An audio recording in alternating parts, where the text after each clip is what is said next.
Alright, update natin dito mga kababayan, no, itong situation dito po sa EDSA Ortigas, EDSA Shrine ngayong umaga, no, bago po yung rally maya maya. So andito na po ang daming mga kapulisan na naka standby na sa vicinity, no, ng EDSA Shrine Church. Maging doon sa likod kanina yung mga taga EOD bomb squad nag-ikot, nag-inspeksyon kasama yung kanilang K9 dog. Dito sa ilalim ang daming mga kapulisan. Ayan, daming pulis dito naka-standby. Ayan sa may ilalim, oh. Mga kapulisan dyan sa ilalim.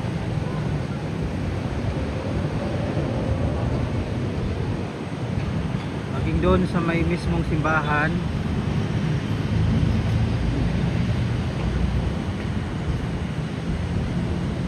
Yan. Doon sa likod ay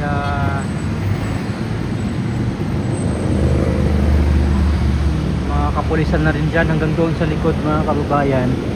Yung mga doon pa lang papunta dito, no, may mga pulis na doon sa may Robinson area. Tapos dito sa ilalim ng flyover dito sa may footbridge, marami na ring kapulisan dyan na naka standby, no, sa ilalim hanggang doon sa kabila, no, patawi doon sa may DMW or Department of Migrant Workers na building. Yung footbridge na papunta dyan, marami rin pong pulis na naka standby doon. At dito sa ilalim, ayan, no,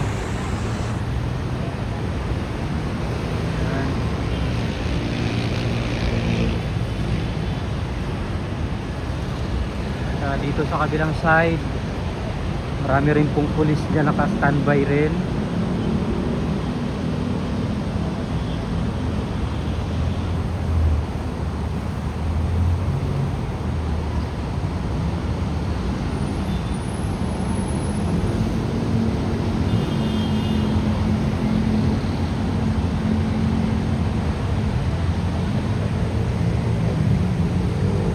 Sa kabila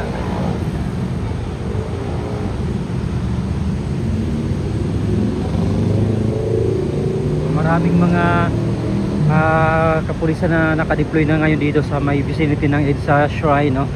Bukod pa doon sa may mismong People Power Monument, no, mga kababayan, na kung saan doon nga po gaganapin yung rally mamaya. Ayan, papunta doon. So, dyan yung mga kapulisan rin, naka-standby na rin sila doon. So dito daw sila mag-start, no, start ng kailang marcha papunta doon sa People Power Monument. So antabayan natin mga kabayan right after nung kanilang mass, kasi may misa daw muna sila dito, may gagawin misa sa may EDSA Shrine.